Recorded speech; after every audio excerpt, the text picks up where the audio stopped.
Okay, so first tell me voice is properly coming there or not? Voice ठीक है? हाँ sir. बोलो भाई। हाँ सर। ओके, यहाँ पे अगर इंक्रीज करे वॉल्यूम तो मैक्सिमम वॉल्यूम है। चलिए, तो अब क्या करना है सबसे पहले बताइए। आवाज ठीक आ रहा है पहले से या हाँ मतलब सर ठीक है। आपकी आवाज तो आ ही नहीं रही है, बहुत स्लो आ रही है। सर ठीक है। आपकी आवाज नहीं आ रही। ओ सर आप ठीक है सर। चलो अब आएगा, मैंने ये लगा लिया है। अब बोलो पहले क्या करना है। सर नया जो हो रहा था। नया जो हो रहा था मतलब कुछ नया करना है। हाँ सही है, चलो।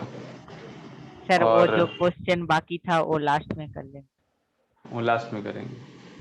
वैसे वो ज्यादा बाकी नहीं था, हाँ बस तीन शायद चार। एक या दो होगा। हाँ। ठीक है, तो शुरू करते हैं परमुटेशन कॉम्बिनेशन में आगे की कहानी।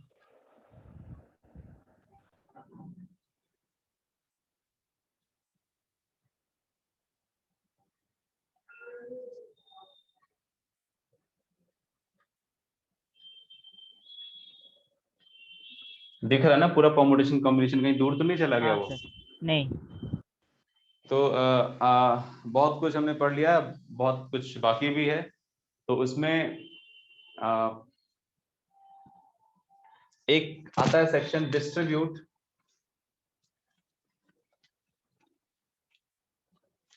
Alike things.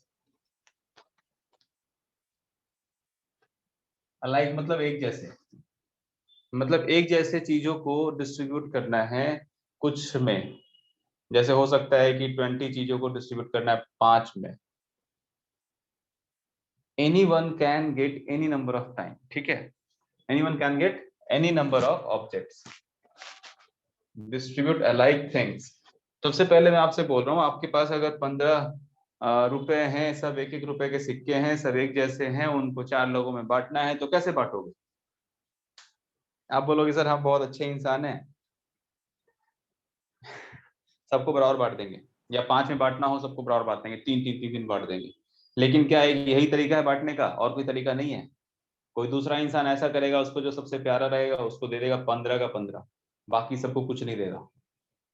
कोई तीसरा इंसान आएगा, वो किसी को 14 दे देगा, 14 दे देगा, और बाकी जो है बच्चे में वो किसी एक को एक दे देगा और बाकी को छोड़ देगा। एक ऐसा आएगा सबको दो दो दो दो दे देगा, और जो लास्ट वाला एक को पूरा ज्यादा दे देगा। मतलब अगर हम 15 के 5 सेक्शन करें, 5 पार्ट में बांटे, ठीक है, तो इसको एक भी मिल सकता है, दो भी मिल सकता है, नहीं भी मिल सकता है, और 15 की 15 भी मिल सकता है।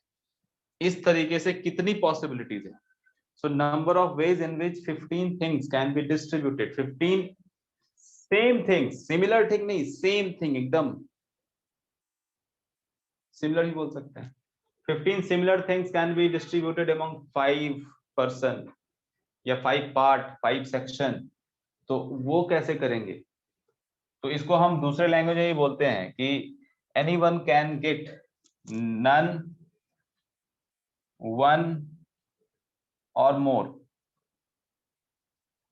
सबके हिस्से में इसमें से कुछ भी हो सकता है, कि कुछ भी ना जाए, एक चला जाए या उससे ज्यादा चला जाए, सबके हिस्से में कुछ भी हो सकता है। तो इस तरीके से हम कैसे डिस्ट्रीब्यूट कर सकते हैं, ये हमारा अभी का टॉपिक है, इसको हम लोग अभी करने वाले हैं। जैसे आप एग्जांपल ले लो कि आपने सिक्के लिए, कितने सिक्के लिए हैं, 12 कॉइन्स हैं आपके पास, और आप मंदिर के बाहर खड़े हो गए, आपको डिस्ट्रीब्यूट करना है बेगर्स में। 3 बेगर्स वहां पे हैं। तो ये 12 कॉइन्स है, तो 12 आइडेंटिकल कॉइन्स हैं, सब एक जैसे हैं, और उसको बेगर्स में बांटने हैं। ये सब 5-5 रुपए कॉइन है मान लो, या 20-20 रुपए का कॉइन आना मार्केट में, जाके आपको बांटना है। 20-20 रुपए के 12 कॉइन आपके पास आए हैं, अपने बर्थडे में जाके आप 3 बेगर में बांटना चाहते हो। कैसे कैसे बांटा जा सकता है, क्या क्या पॉसिबिलिटीज है, कितने नंबर ऑफ वेज हैं जिसमें आप इसको डिस्ट्रीब्यूट कर सकते हो, इसको बांट सकते हो, ये क्वेश्चन है। तो how many ways 12 coins can be distributed among 3 beggars, question लिख लो, in how many ways 12 coins can be distributed among 3 persons so that 13 in भाई साहब अभी सुन लीजिए, 12 coins can be distributed among 3 beggars so that any beggar can get none, one or more coins, लिखिए, so that any beggars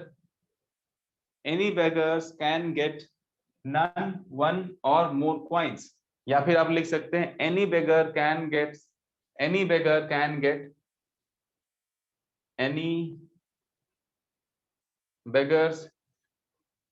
can get any number of coin।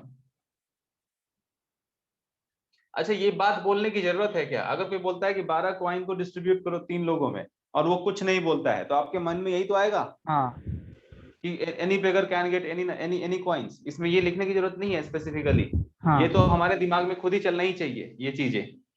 तो कभी question में वो clear कर देंगे, कभी नहीं करेंगे, तो हमें समझना पड़ेगा। जब कोई कंडीशन नहीं दिया है तो हमारी मर्जी, हम जैसे बांटे। तो ये कितने वेज होंगे ये आपको जानना है। अब मेरे ख्याल से आप क्वेश्चन समझ चुके हो, अब हम इसका आंसर की तरफ जाएंगे। तो टॉपिक क्या है? Distribute alike things. इसको समझने के पहले आप मेरे को बताओ, अगर मैं ऐसा दे दूं, एक ऐसा दे दूं जैसे फूल, इसे कितने बन सकते हैं बताइए? फैक्टोरियल 4 बाई फैक्टोरियल 2 बनते हैं, सिंपल है बस। इसको ये आपको पता है। अगर ऐसा दे दिया जाए ए सी सी ए सी ए, कितने बनेंगे इसे बोलो?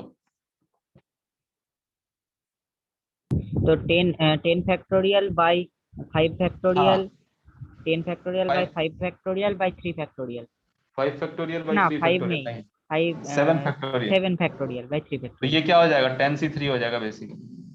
खैर ये रहने दो, ये आपको आता है ना, बस बस अब बहुत आसान है, आप देखते जाओ। आप सपोज करो आपके पास 12 कॉइन्स है, बाद में एन पे भी कर लेंगे। यू हैव 12 कॉइन्स, आपको 3 बेगर्स में बांटने हैं। तो आप क्या करोगे? सबसे पहले आप मुझे ये बताओ कि जब हमें पार्टीशन करना होता है, तो जब हम एक हिस्सा का एक पार्टीशन करते हैं, यानी एक बार काटते हैं, तो हमें 2 हिस्सा मिल जाता है। So to get 3 part of this pen, suppose आपको कितने पार्टीशन करने पड़ेंगे? 1 2, 2 पार्टीशन करने के बाद यू विल गेट 3 पार्ट। तो जैसे कोई भी है, रोटी है या कुछ भी है, खेत है, उसको अगर 2 भाग में बांटना है तो आपको 3 भाग में बांटना है तो 2 पार्टीशन, 4 भाग में बांटना है तो 3 पार्टीशन करना पड़ेगा। इसको ध्यान में रखते हुए अगर आपके पास 12 कॉइन है, ऐसे ना आपने कॉइन सजा के रखा है, ऐसे ऐसे कॉइन आपने, जैसे होता है ना एक के पे एक रखा रहता है, ऐसे ऐसे आपने रखा हुआ है। आपको मैंने कहा कि इनको 3 लोगों में बांटना है ना, अच्छा आप ऐसा करो, 2 डमी कॉइन ले आओ। मतलब आप 20-20 रुपए के सिक्के बांट रहे हो ना, आप 2 ऐसे ले आओ, वही डमी कॉइन, मतलब बस देखने में वो सिक्के जैसा है बट सिक्का है नहीं, सिक्का है नहीं, देखने में सिक्के जैसा है। तो आपने क्या किया, वो 2 डमी कॉइन लेके आ गए। तो अब आपके पास टोटल कॉइन कितने हो गए? 14 कॉइन्स हो गए अब आपके पास, जिसमें 12 कॉइन एक जैसे हैं और 2 कॉइन एक जैसे हैं। अब देखो मैं क्या कर रहा हूं, ये जो ऐसे लिखा हुआ मैं इसको हॉरिजॉन्टली लिख रहा हूं, ऐसे सब सपोज एक साथ चिपके हुए हैं।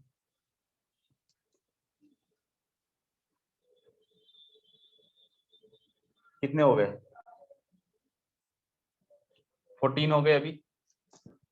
तो इसमें ना डमी कॉइन 2 हैं, एक सपोज करो ये डमी कॉइन दिखाई दिया और एक ये डमी कॉइन दिखाई दिया। और जो डमी कॉइन के इस तरफ था वो मैंने पहले भिखारी को दे दिया, जो यहाँ पे था इनके बीच में वो दूसरे भिखारी को दे दिया, और जो यहाँ पे था वो तीसरे भिखारी को दे दिया। हो सकता है। अब नवनीत का मन किया कि डमी कॉइन को यहाँ नहीं रखेंगे, हम डमी कॉइन को यहाँ रखेंगे, एक भिखारी उसको बहुत पसंद आ गया, एक उसने यहाँ रख दिया, एक यहाँ रख दिया, और एक भिखारी को देख के उसको मन नहीं किया उसको देने का, तो उसने पहले भिखारी को कुछ भी नहीं दिया, दूसरे भिखारी को इतना सारा दे दिया और तीसरे को भी इतना दे दिया। मतलब डमी कॉइन का अरेंजमेंट बदल के डिस्ट्रीब्यूशन बदल गया। समझते जाना मैं कहां तक पहुंच रहा हूं। फिर ये डमी कॉइन हटा के क्या किया, उसको यहां डाल दिया, थोड़ा इक्वालिटी में करने की कोशिश की। एक डमी कॉइन यहां डाल दिया और दूसरा डमी कॉइन यहां डाल दिया। तो ये कितना हो गया, 1 2 3 4 5, 1 2 3 4, 1 2 3 4।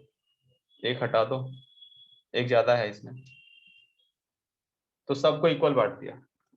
मतलब मैं ये कह रहा हूं कि अगर डमी कॉइन को यहाँ रखेंगे तो डिस्ट्रीब्यूशन ऐसा होगा, डमी कॉइन को इसके पहले जैसे रखा था वैसा रखेंगे तो डिस्ट्रीब्यूशन अलग होगा। यानी कि for each combination of dummy coin को जैसे ही हम पोजीशन बदलेंगे डिस्ट्रीब्यूशन बदल जाएगा और वो एक तरीका ऐड हो जाएगा। अगर डमी कॉइन यहाँ यहाँ रखेंगे, एक यहाँ पे और एक यहाँ पे, तो क्या होगा, तो दो भिखारी से सारा एक ही भिखारी को मिल जाएगा। हाँ और दो भिखारी के पास कुछ नहीं जाएगा। मतलब डमी कॉइन के लेफ्ट साइड आपने ऐसे सोच रखा है, हम ऐसे ही ऐसे करेंगे, ऐसे डमी को ऐसे मिला देंगे। डमी कॉइन जैसे अगर बीच में आ गया, एक दो पार्ट, दो डमी कॉइन होगा, तीन हिस्सा हो जाएगा, तीन हिस्सा को बांट देंगे। तो जैसा भी हो जाए, ऐसे से आंख बंद करके जैसा भी हो जाए, तो इस तरीके से जितनी भी पॉसिबिलिटीज होंगी सब आपके सामने आ जाएगा। तो basically you are arranging this. हो सकता है इसमें से तीन उठा के आपने यहाँ रख दिया, तो ये भी एक अलग अरेंजमेंट हो गया। तो बेसिकली आपको करना क्या है, इन 14 ऑब्जेक्ट्स को अरेंज करना है जिसमें 12 ऑब्जेक्ट्स एक जैसे हैं और 2 ऑब्जेक्ट एक जैसे। यही तो करना है आपको। जितने अरेंजमेंट होंगे उतना डिस्ट्रीब्यूशन पॉसिबल है, जितने अरेंजमेंट होंगे उतना डिस्ट्रीब्यूशन पॉसिबल है, सिंपल। तो you have to arrange 14 objects in which 12 are same and 2 are of same type। तो कैसे करेंगे, फैक्टोरियल 14 बाई फैक्टोरियल 12 फैक्टोरियल 2।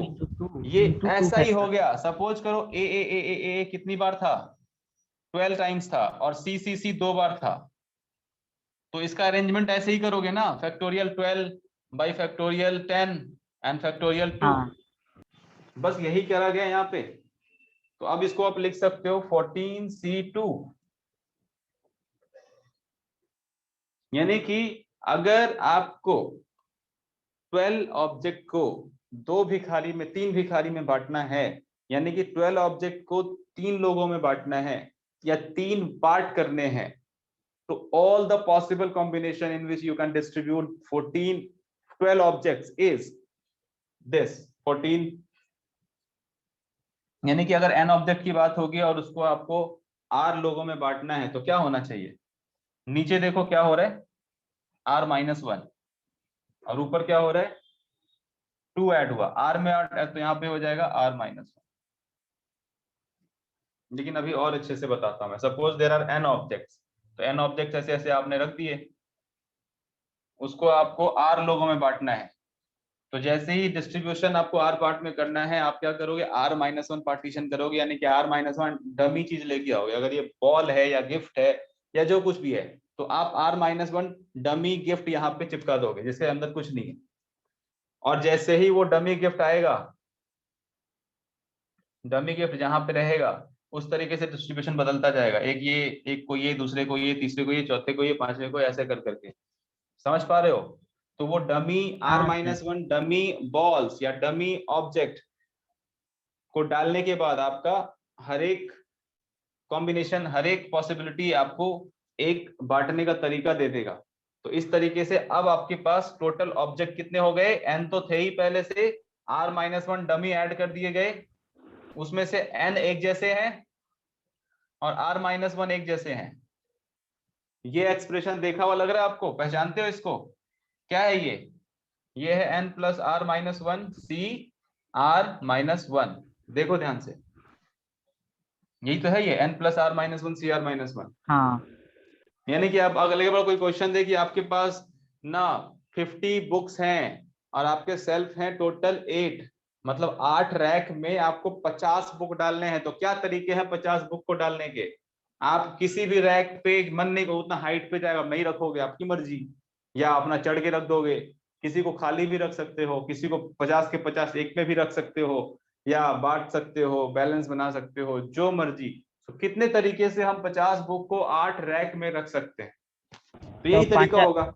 हाँ 50 50 फैक्टोरियल, पहले सिमिलर बुक, हाँ बोलो 50 उसमें फैक्टोरियल बाई ना कितना, 50 प्लस 7, 50 प्लस, हाँ 7, 8 माइनस 1 हाँ सी, बाई 8 माइनस 1 बस, 50 प्लस 8 माइनस 1 हाँ सी 8 माइनस 1, ऐसे याद रखो।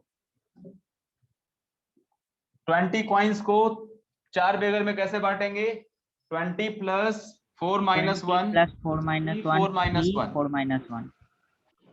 बस हो गया। बहुत ही इंपॉर्टेंट है ये, और बहुत ही जल्दी आपको आंसर देता है, बहुत ही इंपॉर्टेंट है। अब इस पे आप क्वेश्चन करेंगे, इसमें अगर आपको पूरा समझ गए या फिर कुछ डाउट है तो पूछ सकते हो। लिखिए, number of ways to distribute N coins,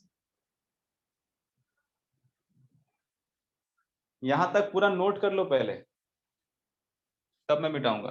number of ways to distribute N coins among P beggars, number of ways to distribute n coins among p beggars if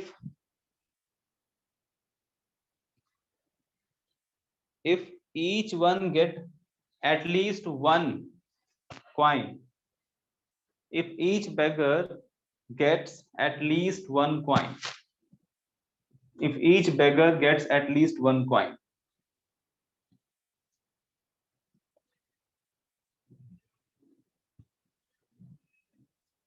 सोचो तो इस पे क्या हो सकता है।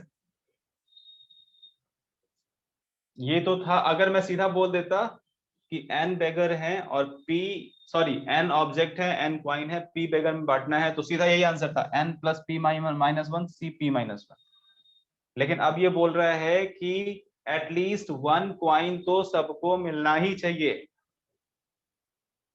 अब कैसे करेंगे, मतलब आप जीरो वाला केस नहीं कर सकते।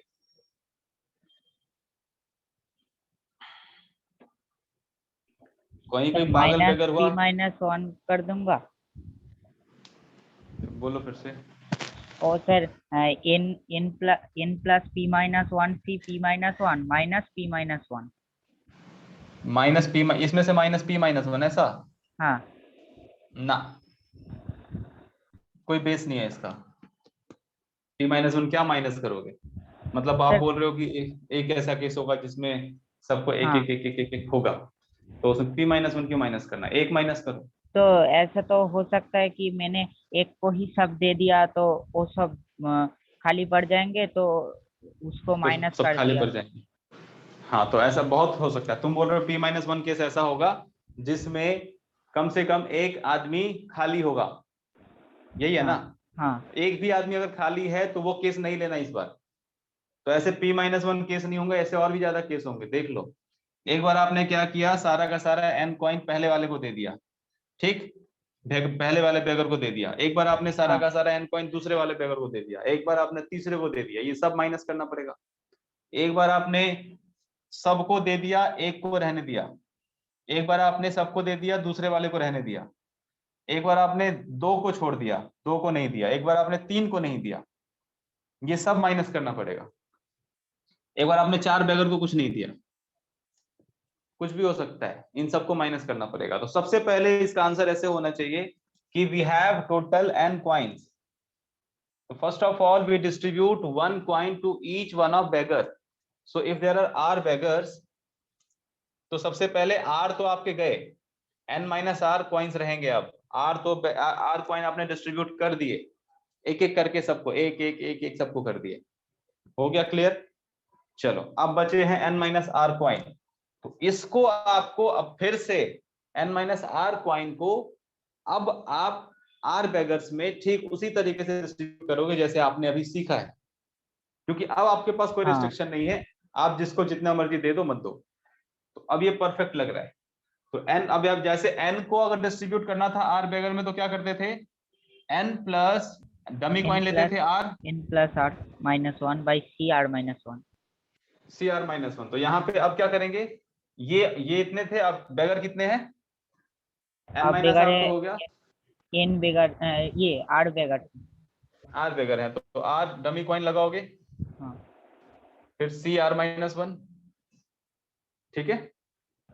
हाँ। तो ये क्या हो जाएगा, n-1 CR-1। अगर एटलीस्ट 1 देने की बात हो तो आंसर होगा n-1 CR-1। You can remember it directly और you can work on this all the time whenever you see कि हाँ ऐसे क्वेश्चन में कैसे करना है। तो अगर एटलीस्ट की बात हो गई तो ये होगा, और जब कोई कंडीशन नहीं हो तो ये होगा। दोनों आपके सामने लिखा हुआ है, दोनों बहुत इंपॉर्टेंट, नोट कीजिए, समझ लीजिए, एक्सप्लोर कीजिए, कुछ पूछना है तो पूछ लीजिए।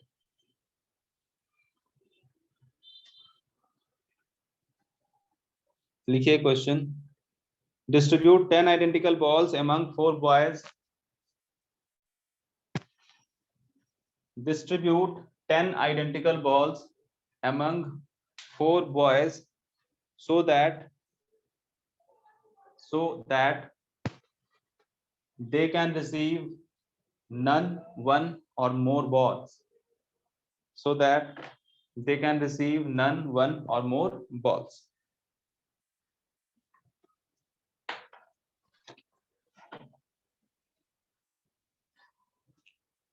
बताइए। so that they can receive NONE none, one or more balls, they can receive एक भी बॉल नहीं, एक बॉल या उससे ज्यादा।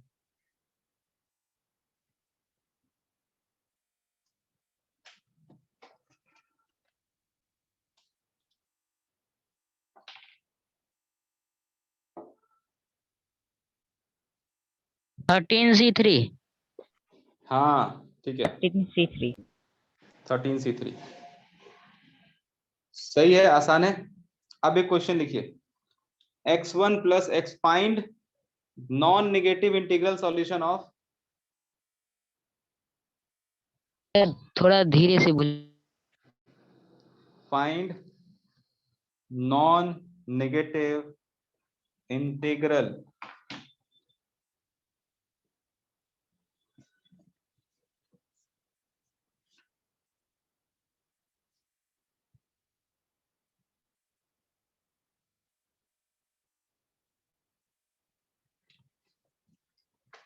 Find non negative integral solution of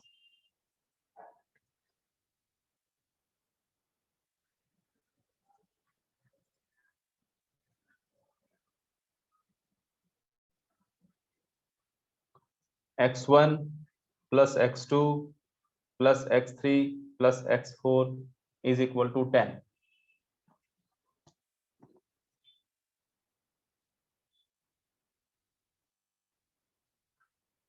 How many non-negative integral solution of this equation is possible? Correct कीजिए question को, how many non negative integral solution, how many non-negative integral solution of this equation is possible?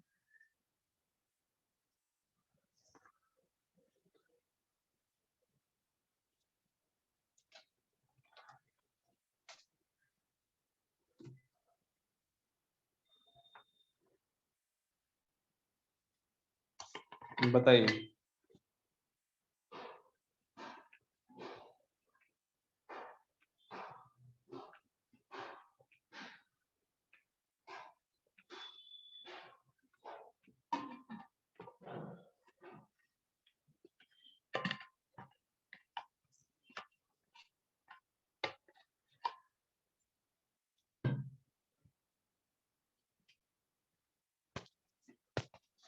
आप एक solution बताओ मेरे को कि x1 को 2 दे दिया, x2 को 3 दे दिया, x3 को 5 दे दिया, x4 को 0 दे दिया, हो गया ना एक सॉल्यूशन। ऐसे कितने हाँ। सॉल्यूशन है, 1 1 1 7, 2 1 3 4, ऐसे कितने सॉल्यूशन है, 4 4 1 1, ऐसे कितने सॉल्यूशन है ऐसे यही वो बताना है। तो बेसिकली यही है कि 10 कॉइन्स हैं, उनको 4 बेगर्स में बांटना है, and any beggar can get any number of coins. यही तो है क्वेश्चन, कुछ बदला थोड़ी ना है। वही हो जाएगा सर 13C3। 13C3 simple. तो आप इसमें क्या करोगे, 10 बेगर 10 कॉइन्स को बांटोगे R बेगर में, तो R-1 डमी कॉइन लेना पड़ेगा, और जैसे ही R-1 डमी कॉइन लोगे तो टोटल ऑब्जेक्ट हो जाएगा 10 + R-1, और उसमें 3 एक जैसे डमी कॉइन होंगे और बाकी 10 एक जैसे डमी कॉइन होंगे। तो ये बेसिकली यही हो जाएगा 13C3। कॉन्सेप्ट याद रखना कि ये 13C3 बार बार कैसे आता है, n + R-1 CR-1 कैसे आता है, ये आपको याद होना चाहिए, वो भूलने की जरूरत नहीं है। ठीक है, ओके आगे बढ़ते हैं। How many non negative integral solution of this is possible?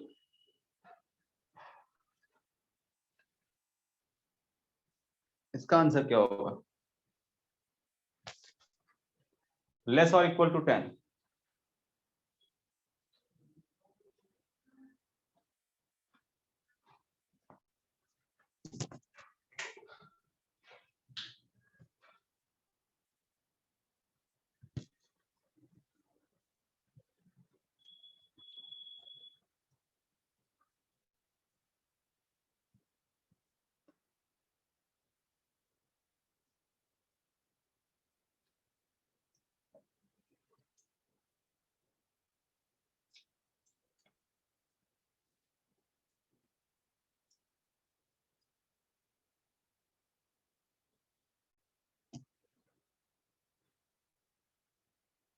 बताइए, मैं बता दूं क्या करोगे आप? आपको लगेगा सर ऐसा ले लेते हैं, x1 + x2 + x3 + x4 = 10 ले लेते हैं एक बार, इसका सॉल्यूशन बता देते हैं। एक बार 9 ले लेते हैं, इसका सॉल्यूशन बता देते हैं।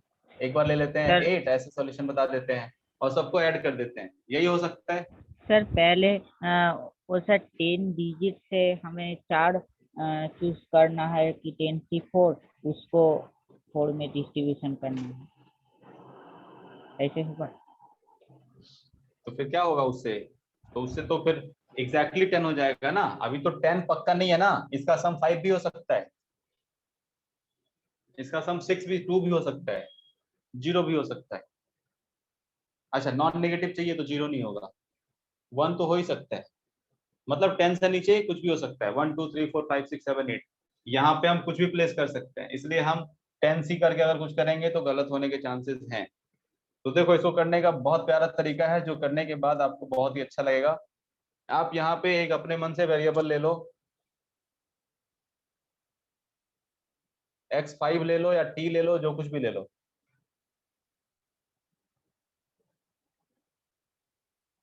अब ये = 10 लिख सकते हैं। आप समझ पा रहे हो? जबकि जबकि x5 की वैल्यू क्या हो जाएगी, 10 से लेके 0 के बीच कुछ भी।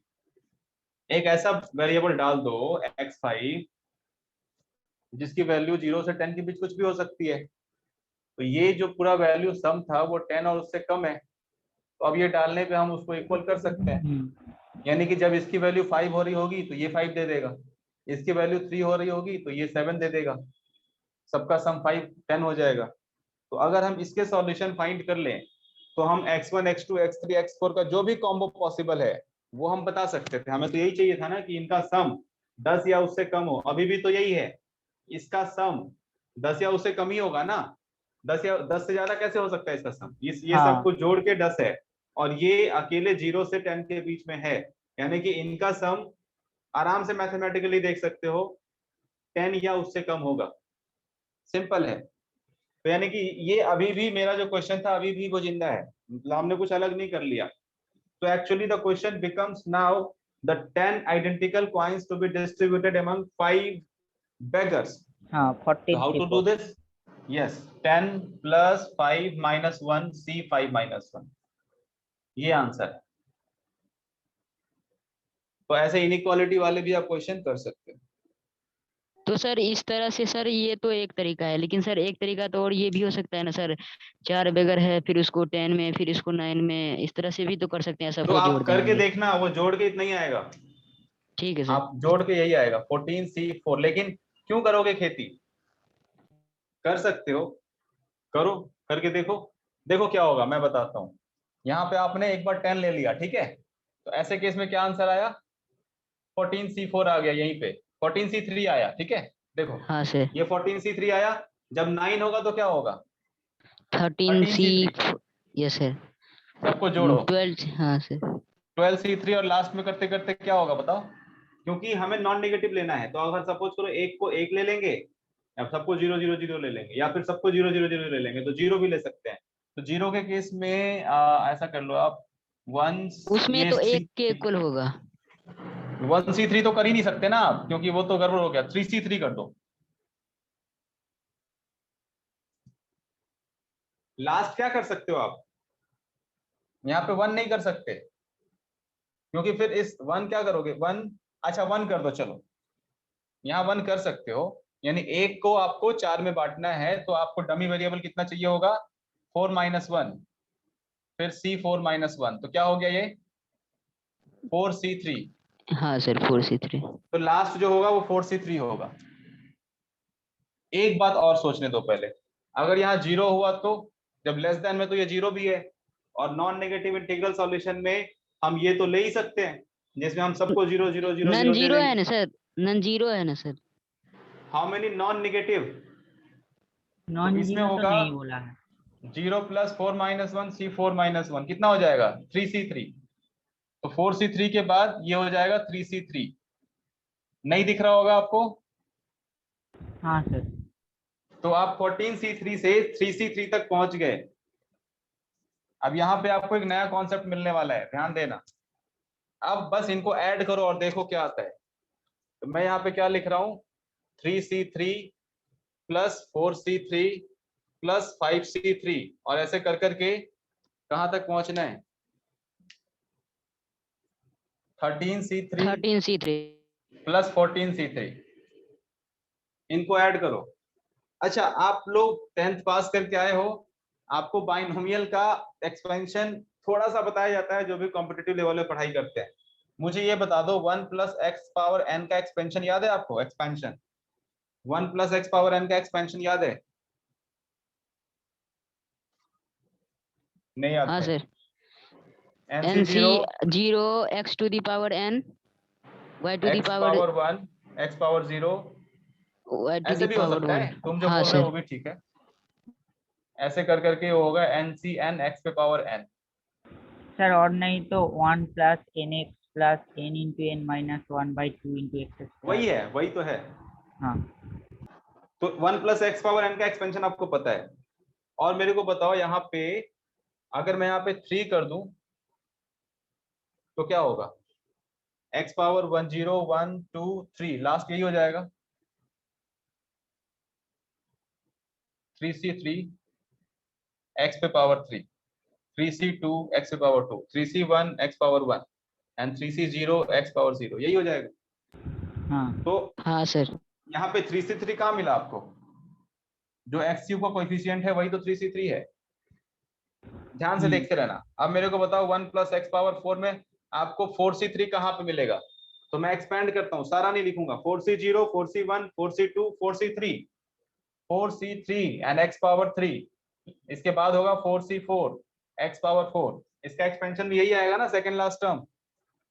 यहाँ हाँ भी आप 4C3 कहाँ फाइंड करते हो, जहाँ पे x³ का कोएफिशिएंट के फॉर्म में आपको वो दिखाई देगा। हाँ तो सर जितना पावर रहेगा उससे ज्यादा एक होगा। अभी रुको, 1 + x का पावर 13 करो, और अब मुझे चाहिए इसमें x³ का कोएफिशिएंट, या फिर मेरे को चाहिए 13C3। 13C3 में क्या आएगा, 13C0 13C1 13C2 13C3 और x⁴3। अच्छा यानी कि यहां जो आया ये भी, ये क्या है एक्चुअली, ये है इसके एक्सपेंशन में x³ का कोएफिशिएंट, ये जो है इसके एक्सपेंशन में x³ का कोएफिशिएंट, और ये जो है इसके एक्सपेंशन में x³ का कोएफिशिएंट। ये जो है ये क्या है, इसके एक्सपेंशन में एक्स क्यूब का कोएफिशिएंट। आई होप आप समझ गए। हाँ हाँ सर। सर। तो अब मैं इसको मिटा देता हूँ, ठीक है, और मैं लिखता हूं coefficient of x cube in the expansion of in the expansion of 1 plus x का cube plus 1 plus x power 4 plus 1 plus x power 3 plus 1 plus x power 4 plus 1 plus x power 5 dot dot dot dot. Agree और not, यहां तक बात सही है? यही हाँ तो हम हाँ खोज सर। रहे हैं। और ये क्या है, coefficient of x cube in this. Important है ये, ध्यान देना। बाइनोमियल है, फिर देखेंगे इसको। तो अब आपको क्या दिख 4 रहा है, के 1 बाद सर प्लस 5। 4 के बाद 5 होगा, हाँ। तो अब आपको इस पूरे सीरीज में एक्स क्यूब का कोएफिशिएंट चाहिए, तो आप क्या, यही है। तो कैसे फाइंड करते हैं वो देखो, ये पूरा सीरीज एक्चुअली छोटा हो जाएगा। ये क्या है, जीपी दिख रहा है आपको? हाँ कॉमन सर। रेशियो हाँ कितना है सर। इसका? हाँ सर। कॉमन एक्स रेशियो है एक्स 1 प्लस। plus x। हाँ 1 1 प्लस प्लस एक्स। एक्स। तो इसका सम क्या हो जाएगा, मतलब ये जो पूरा सीरीज है, ये जो सम है वो कितना है? 1 plus A, x 1 plus x to the बताओ। power q नहीं into नहीं, हाँ ए हो गया, हाँ फिर common 1 ratio plus x to the power 14। 14। Number of हाँ। टर्म्स कितने हैं इसमें? ओ सॉरी 11। 11। हाँ हाँ हाँ हाँ, 3 से 14 तक जा रहे हैं, 4 से 14 तक 10 है, और ये 11 हो गए। टोटल नंबर ऑफ टर्म्स यहाँ पे होता है, यहाँ पे क्या होता है, आर पे पावर क्या होता है, नंबर ऑफ टर्म्स होता है, याद रखना। हमें ये देख के नहीं करना, नंबर हाँ ऑफ टर्म्स रखने हैं। ए आर -1 पे हो जाए। पावर एन भी मत रखो, आर पे पावर नंबर ऑफ टर्म्स रखो, हमेशा हाँ ऐसे याद रखो। कब नोट्स ऐसे बनाओ, बाय आर -1। तो अब यहाँ पे आपको फाइंड करना है नंबर ऑफ टर्म्स कितने हैं। वहाँ पर नंबर ऑफ टर्म्स 11 होगा ना, 11 नहीं 11। 11। 12 होगा। वही 12 तो, होगा एक बार 5 से 14 तक जाओगे तो आपको 10 मिल जाएगा ना। सर। हाँ 12 भी होगा क्योंकि 12 भी ये होगा, अगर हाँ।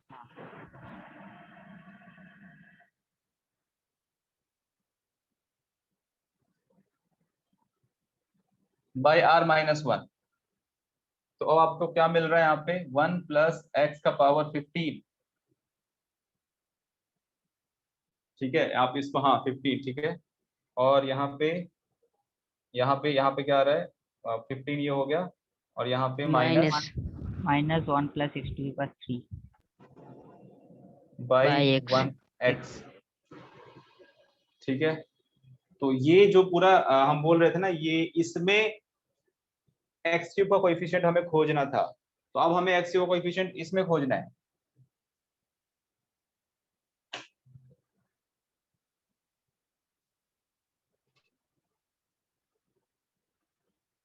इसमें एक्स क्यूब का कोएफिशिएंट खोजिए, कैसे होगा? इसमें एक्स क्यूब कहाँ वही से मिलेगा आपको? सोचो, यहाँ का मैक्स, अगर हम ऐसे करें, एक्स डिवाइड है यहाँ पे, अगर हम यहाँ पावर 4 लेके आ जाए तो एक्स से डिवाइड होके आ जाएगा। आप बताइए, क्या पावर 4 ला सकते हो इसमें आप? मैक्सिमम पावर 3 आएगा, इसमें पावर 4 नहीं आ सकता। बात क्लियर है कि नहीं? अरे हाँ बोलो सर। ना, इसमें पावर 4 नहीं आ सकता। अब देखो, डिनोमिनेटर में पावर 1 है, न्यूमरेटर में आपको पावर 4 ढूंढना पड़ेगा, तभी तो आपको एक्स क्यूब का कोएफिशिएंट मिलेगा, चाहे जो कुछ भी हो, चाहे जितना भी हाँ हो। तो इसमें तो पावर 4 मिलेगा नहीं ना, क्योंकि आप पावर 4 ऊपर ढूंढ रहे हो। सर अभी तक पावर 3 ढूंढ रहे थे, आप पावर 4 क्यों ढूंढ रहे हो? क्योंकि डिनोमिनेटर तो में वो एक पावर सर। है, इसलिए पावर 4 ढूंढ रहे हैं। ये बात समझ में आ रही है कि नहीं? हाँ सर। हाँ तो सर। अब आपको you have to find x power 4 in the numerator. हाँ तो तो सर कहाँ से NC आएगा, 3 नहीं हो जाएगा। यहाँ से कम आएगा पावर, यानी कि आपको इसमें पावर 4 ढूंढना है। 15 15 C4। 15 C4।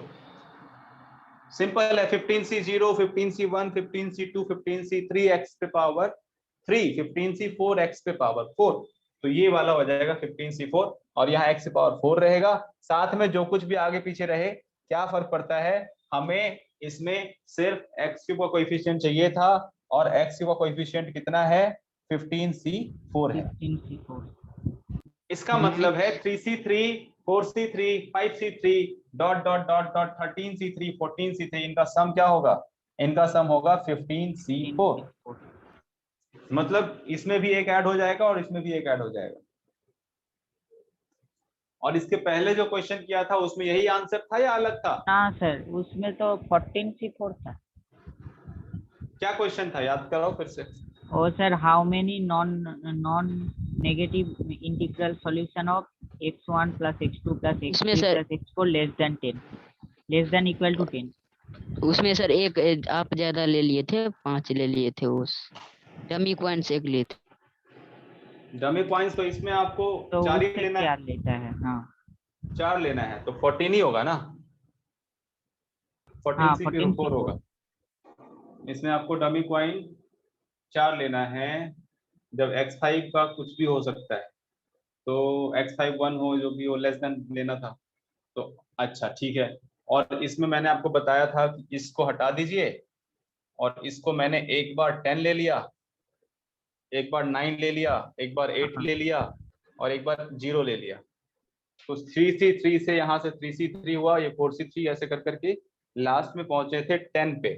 तो 10 में हमें क्या चाहिए, इसको 4 माइनस 1, c4 माइनस 1, तो ये क्या है, 13 है। यहाँ पे देखो ये 13 है, हाँ 13c3। तो इस तरीके से जो लास्ट टर्म है वो गलत लिया गया है पिछली बार, तो ये 13c3 तक ही रुक जाएगा।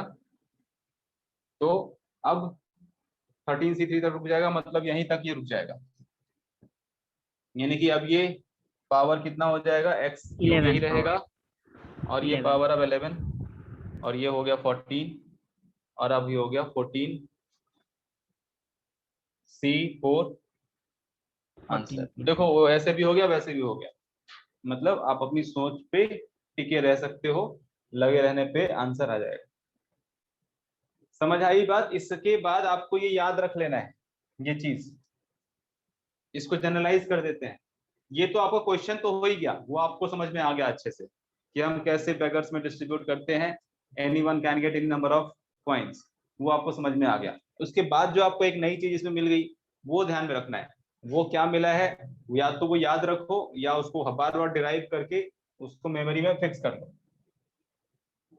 वो मैंने आपको ये बताया है, स्टार्ट किया हमने 3c3 से, यानी कि मैं NCN से स्टार्ट करता हूँ, NCN प्लस n+1 CN, नीचे n ही है भाई साहब, देख लेना, n+2 CN, ऐसे हाँ कर करके क्या लास्ट में सपोज करो आपने जहां भी रोको, कोई दिक्कत, कोई पक्का नहीं है, आप यहाँ रोक लो, यहाँ रोक लो, कहीं भी रोक लो। सपोज मैंने यहाँ रोका, इसका सम होगा, सम क्या होगा, कोएफिशिएंट ऑफ x के पावर n, जो मैं यहाँ पे कर रहा था, इसका आंसर होगा coefficient of x power n in the expansion of 1 plus x power n, 1 plus x power n+1, लिखते जाना सब, 1 plus x power 2n, n+2, और ऐसे कर करके 1 प्लस x पावर 2n-1। फिर इसको आप जीपी के सम से जोड़ दोगे तो यहाँ पे बन जाएगा 1 प्लस एक्स पावर n बाहर, नंबर ऑफ टर्म्स हो जाएंगे 1 प्लस एक्स पावर, यहाँ 1 से लेके n-1 तक है, एक में एक ऐड कर दोगे तो n हो जाएगा। नंबर ऑफ टर्म्स कितने होंगे यहाँ पे, 0 से लेके, यहाँ 0 से n+0 से लेके n+n-1 तक, यानी कि नंबर ऑफ टर्म्स n है इसमें, -1/r-1। कहीं कोई कंफ्यूजन होगा बता देना, r-1 का मतलब x। तो अब आपके पास ये एक्सप्रेशन है और उसमें आपको कोएफिशिएंट ऑफ x के पावर n चाहिए, नीचे x और इसके भी x। यहां से भाई साहब आप ला ही नहीं सकते कभी x पावर n, ये x पावर n-1 मैक्सिमम ला सकते हो, जो आएगा यहीं से आएगा। तो coefficient of x power n in 1 plus x power 2n चाहिए, तो क्या हो जाएगा, 2n cn+1, x के पावर n+1, नीचे x इसको क्या बना देगा, n बना देगा। आगे पीछे जो कुछ भी है रहने दो। तो फाइनल आंसर क्या मिल जाएगा तुम्हें? 2nCn+1। ट्रिक क्या हो गया याद करने का कि अगर यहाँ पे रुक रहे हैं तो यहाँ पे हम एक ऐड कर देंगे, 2n+1 Cn+1।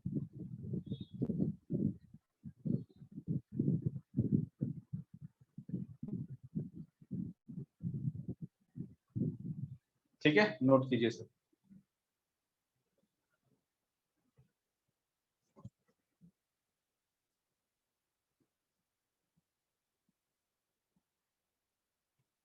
भाई साहब अगर ये यहाँ रुक गया तो NCn+n+1Cn+n+2Cn बोलोगे क्या आंसर होगा इसका? n+1 n+1 सर n+3 भाई Cn+1। नवनीत तुम समझते ही नहीं हो, कैसे बात कर रहे हो, तुम कुछ भी बोल देते हो। तो सर समझ लो ना यहाँ यार, समझ लो मैं क्या कह रहा हूँ। एक बार तुम पूरी बात सुनते रहिए, मैं कह रहा हूँ इसमें 1 ऐड हो जाएगा, इसमें भी 1 ऐड हो जाएगा और तब आंसर लिखेंगे। जैसे वहां पे 13C3 पे बात खत्म हो रही थी तो आंसर क्या आ रहा था, इसमें 1 ऐड हो गया 14, इसमें 1 ऐड हो गया 4। इतना एक्सप्लेन करने के बाद बताना चाहिए NCn n+1 Cn n+2 Cn क्या हो जाएगा, n+3 Cn+1। तो ये चीज में आप अलग अलग कैलकुलेशन मत करो, सीधा आंसर लिखो। सर वो जो पहला वाला एक्सप्रेशन लिखा है ना वो सर 2n तक खत्म होगा। ये वाला हाँ हाँ वो ये 2n। अपने मन से मैंने रखा है कि 2n-1 Cn अगर हुआ तो ये आंसर होगा। अगर यहीं पे n+3 हुआ, n+2 हुआ, अगर मान लो या n+2 n+3 n+5 n+8 हुआ तो आंसर तो क्या होगा? सर इससे n पहले n तो सर सुनो, यहाँ पे सर n+9 हो जाएगा, मतलब तो इससे एक आप ऐड सर हो जाता है। सर आप वहां पे लिखे थे 2n-1 तो उस हिसाब से सर आप लिखे थे 2n+1 तो मैंने कंफ्यूज हो गया सर उसमें तो सर 1 डालेंगे वही तो कंफ्यूज नहीं होना है ना, वही कंफ्यूज नहीं होना है, कोई बात नहीं, हो जाता है। 2n-1 Cn था तो यहाँ पे एक्चुअली 2n-1 नहीं है, यहाँ पे 2n 2n हाँ था। 2n होगा डायरेक्ट। हाँ तो यहाँ पे 2 क्या लिखा था मैंने? 2n+1 लिखे थे 2n+1। आप। नहीं नहीं 2n होगा, एक ऐड होगा सिर्फ। सर उसी से मैं कंफ्यूज हो गया था। ओके कोई बात नहीं, इसमें एक ऐड होगा तो n+8 में क्या हो जाएगा, ये n+9 होगा और Cn+1 होगा। और अगर मैंने जी सर सर 2n-1 हुआ, वही आपको कर बोलने लिया वाले था। थे कि सर जब एक ऐड करेंगे तो सर 2n ही ना होगा फिर आप हाँ हाँ क्वेश्चन दिए। हाँ हाँ ठीक है चलो सर ओके। सर मुझे वो बार बार बोल रहे थे ना वो सुन ले। हाँ मतलब मैं बोल रहा था कि 1 ऐड करना हाँ है, हाँ लेकिन आप करेक्ट करो, ऐसा हो तो आप करेक्ट करना आपको बनता है। हाँ मैंने सर करेक्ट कर लिया पहले। ठीक है, तो ये चीज आपको याद रखना है। तो ये डिस्ट्रीब्यूशन हो गया और भी चीजें करनी है हमें, लेकिन टाइम इजाजत नहीं दे रहा है। एक क्वेश्चन मैंने देखा दिया था कि 5 डिजिट का नंबर है, उनका सम क्या होगा, वो कर लिया आपने? क्वेश्चन फिर से लिखिए, find sum of all 5 digit numbers formed by, find sum of all 5 digits number formed by 1, 3, find sum of all 5 digit number formed by 1, 3, 5, 7, 9। पहले भी दिया था, इसको कीजिए, इसको होमवर्क में करना है। और यस एक और क्वेश्चन लिखिए जिसपे कल स्टार्ट में डिस्कस कर लेंगे।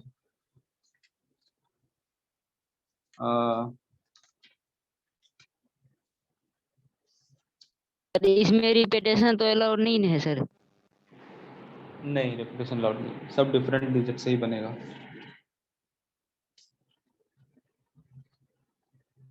देखो अगर मैं यहाँ पे सिर्फ ये दे देता 1, 3, 5, 7 और बोलता 5 डिजिट बनाना है तो आप खुद ही समझ जाते कि रिपीटेशन अलाउड है।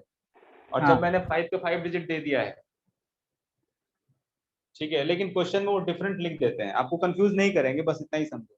अभी हम लोग सीखने में, तो हो सकता है स्टेटमेंट क्लियर ना हो एक दो क्वेश्चन में, लेकिन जब क्वेश्चन देखोगे वहां पे आपको हमेशा स्टेटमेंट क्लियर रहता है। चलिए नेक्स्ट लिखिए, इन how many veg, in how many veg R objects can be selected? In how many ways R objects can be selected from n objects in a circle? From n objects in a circle, so that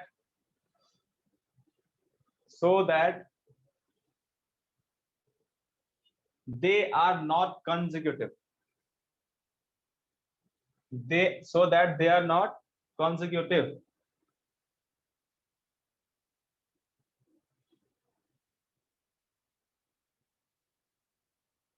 अब इसको, ये question क्या है ये मैं आपको समझा देता हूं, तब आपको इसका आंसर जब कल मिलेगा तो मजा आएगा। अभी हमने ये पढ़ लिया है कि अगर n ऑब्जेक्ट ऐसे लीनियर बैठे हुए हैं, ऐसे n ऑब्जेक्ट बैठे हुए हैं, उसमें से हमें 3 चुनने हैं, और ऐसे 3 चुनने हैं जो कॉन्सिक्यूटिव नहीं हो, यानी कि हम इन दोनों को नहीं चुन सकते, हम इन दोनों को साथ में नहीं चुन सकते, हमें कोई भी 3 ऐसा चुनना है जो कॉन्सिक्यूटिव नहीं है। इसका आंसर हमने क्या किया था? हमने किया था कि सर जी जो जो चुनना है पहले से 3 प्लेस हम उसमें से निकाल लेंगे, तो बचा हमारा n-3। n-3 को हम लाइन में बिठा देंगे। यहां तक ठीक है? हाँ n-3 को लाइन में बिठाने के बाद हमारे पास n-4 गैप बन जाएंगे, है ना? जब भी हम 5 ऑब्जेक्ट बिठाते हैं तो 6 गैप बनते हैं। हाँ, तो हमारे पास n-3 + 1 गैप बन जाएंगे, यानी कि n-2 गैप बनेंगे। 6 बिठाओ 7 गैप, 8 बिठाओ 9 गैप, 9 गैप ऐसे बनते हैं। तो जब भी हम 3 निकाल लेंगे पहले से, उनको एक अलग से हम निकाल के रख लेते हैं, और हम बाकी के ऑब्जेक्ट को बिठा दिया। अब यहाँ पे हमें डिस्ट्रीब्यूट नहीं करना, सिर्फ सेलेक्ट करना था, इसमें से 3 को उठाना था। तो इसलिए हम, आप ये नहीं सोच रहे हो कि n-3 ऑब्जेक्ट को हम फैक्टोरियल लगाएं या कुछ करें, वो पूछा ही नहीं जा रहा आपसे, आपको बस कोई भी 3 सेलेक्ट करना था। तो हमने अब जो 3 ऑब्जेक्ट को बिठाने का सोचा है, तो उसमें से n-2 जो गैप है उसी में से हम उन 3 लोगों को बिठा देंगे। तो आपको क्या करना है, बस n-2 गैप में से 3 को सेलेक्ट करना, और कुछ नहीं। तो इसको r के टर्म में कैसे लिखते हैं कि n ऑब्जेक्ट हैं, उसमें से r ऑब्जेक्ट ऐसे चुनने हैं जो साथ में कॉन्जिक्यूटिव नहीं हो, जैसे कोई भी 2 कॉन्जिक्यूटिव नहीं हो, कोई भी 2 कॉन्जिक्यूटिव नहीं हो, ऐसे भी लिखेंगे। तो n में से पहले r माइनस कर लिया, बाकी लोगों को चुपचाप बैठने दिया, बैठा दिया, कुछ नहीं किया, कुछ नहीं छेड़ा।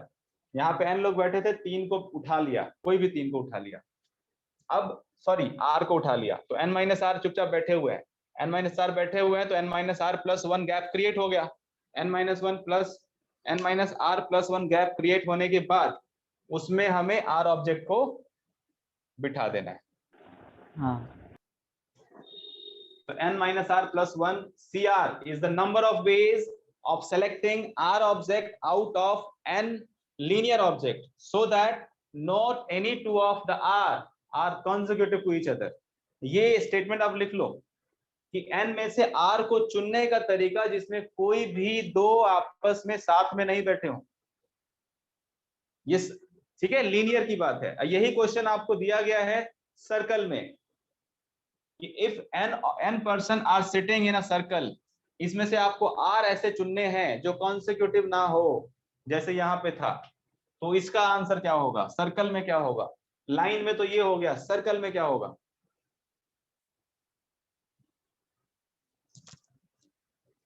ये जो आंसर है ये भी आपको याद रखना है, ये बहुत इंपॉर्टेंट है। मतलब n में से सिर्फ r चुनना है और कॉन्सिक्यूटिव ना हो, तो पहले r हटाया, गैप बनाया, फिर उसमें r को सेलेक्ट कर लिया। अब ये आंसर उससे मिलता जुलता है, जैसे हमने क्या किया था, n वो भिखारी वाला, n r भिखारी को बांटना था, तो हमने क्या किया, r-1 डमी कॉइन इंट्रोड्यूस किया और उसको फिर r भिखारी में बांट दिया। बट ये दोनों अलग अलग है, आप देख सकते हो।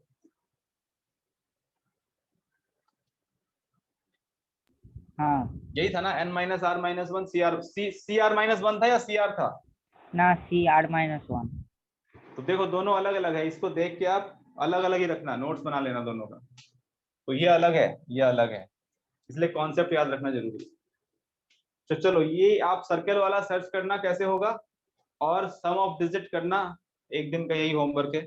फिर कल आप मेरे से होमवर्क की बात कर लेना डिटेल में। सर चल। सर एक क्वेश्चन था। हाँ सर बोल रहा है कि सर, एक बार बोलो।